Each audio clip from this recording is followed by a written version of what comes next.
Hi, I'm Michael, and this is Carelifornia. And as I get the feeling of deja vu, the Affordable Care Act, also known as Obamacare, is back in the Supreme Court again.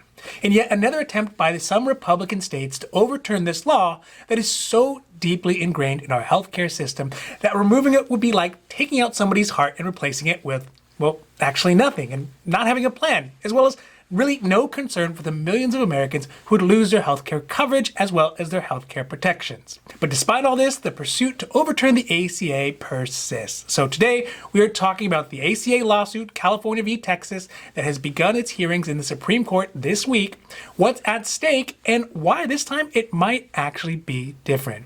Now this is your 5-minute daily dose, so let's make this quick. But before we do that, if you like this information, if you find it interesting, if you find it helpful, please don't forget to like and subscribe. That way you can get updates when our newest and most informative videos become available. Yet again, the ACA is back in court, and this drama has actually been going on for quite some time. But yesterday, its course has come to a climax as oral arguments for the law's overturn begin being heard by the newly recomprised Supreme Court.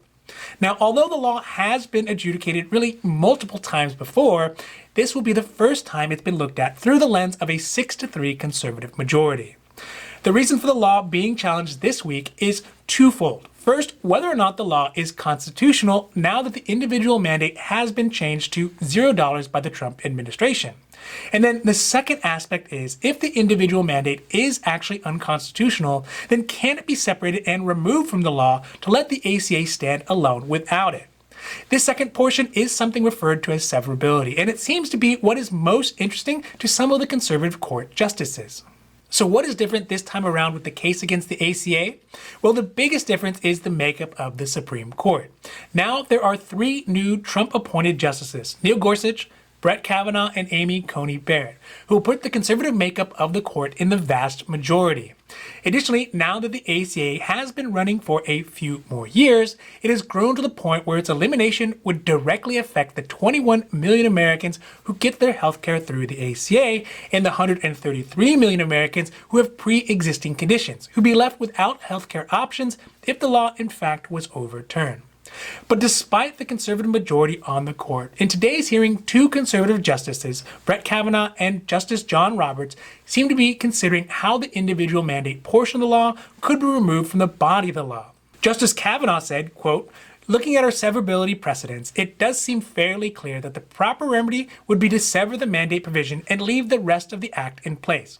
The provisions regarding pre-existing conditions and the rest," end quote. So what is really at stake? At this point in time, the Affordable Care Act has been in force long enough to have become an integral part of the American system and its culture. Take pre-existing conditions.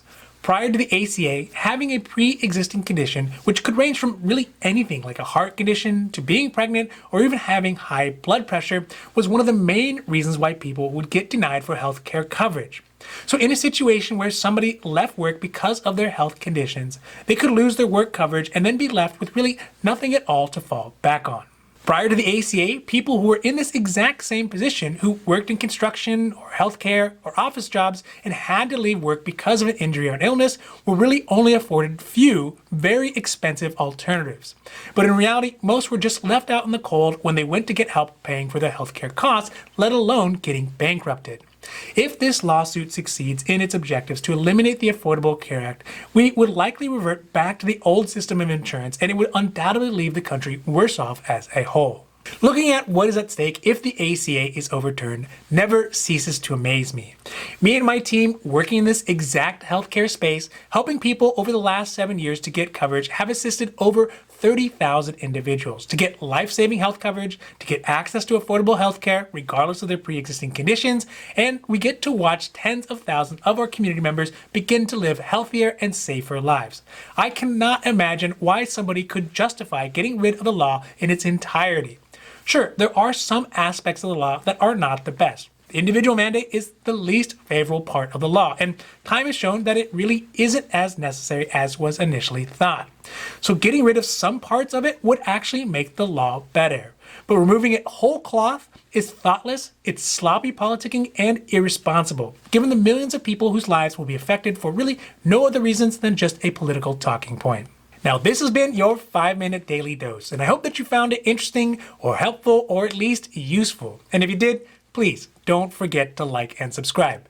That way you can get updates when our newest and most informative videos become available. Also, we here at Carelifornia, we know health insurance. So if you have any questions about your health insurance, leave those down below, and we'll be happy to make a new video or a new post as soon as we can. Now, other than that, I'm Michael, and this is Carelifornia, wishing you a happy, healthy day.